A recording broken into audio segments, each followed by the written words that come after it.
Day 10 was with us. We're now at the Wilderness Adventure Camp, and our guide that's helped us to skim the Skeleton Coast right on the edge of the desert right down to the Uhab River.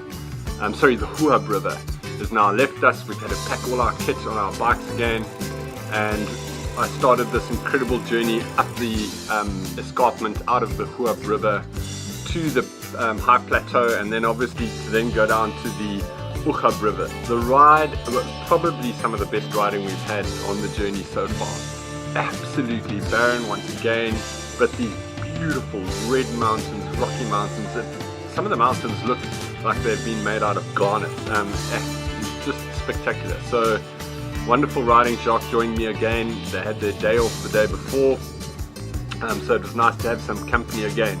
But getting up to that high plateau, again, 35, 40 kilometers of uphill riding. But once we went over, just spectacular. Fields of Welwitschia plants.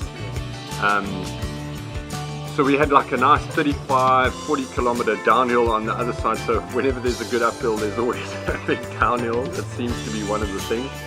And so we had this.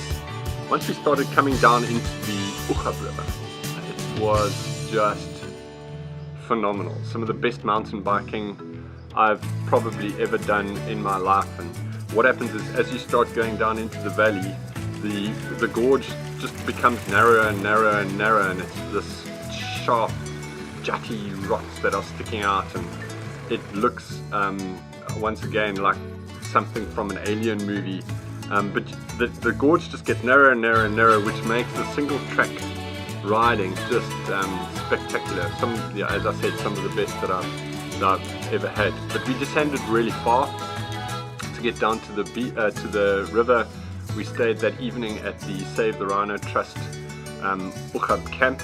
It's a beautiful camp. It's quite bizarre because you get down to the river, and we haven't seen proper civilization for a very, very long time, and there's this camp that's set up by the Save the Rhino Trust, obviously raising funds for rhino conservation within Namibia.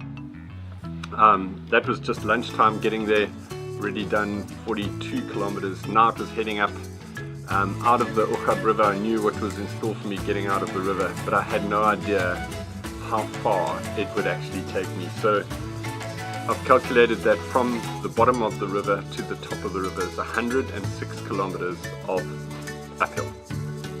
Never had such a long uphill in my life before.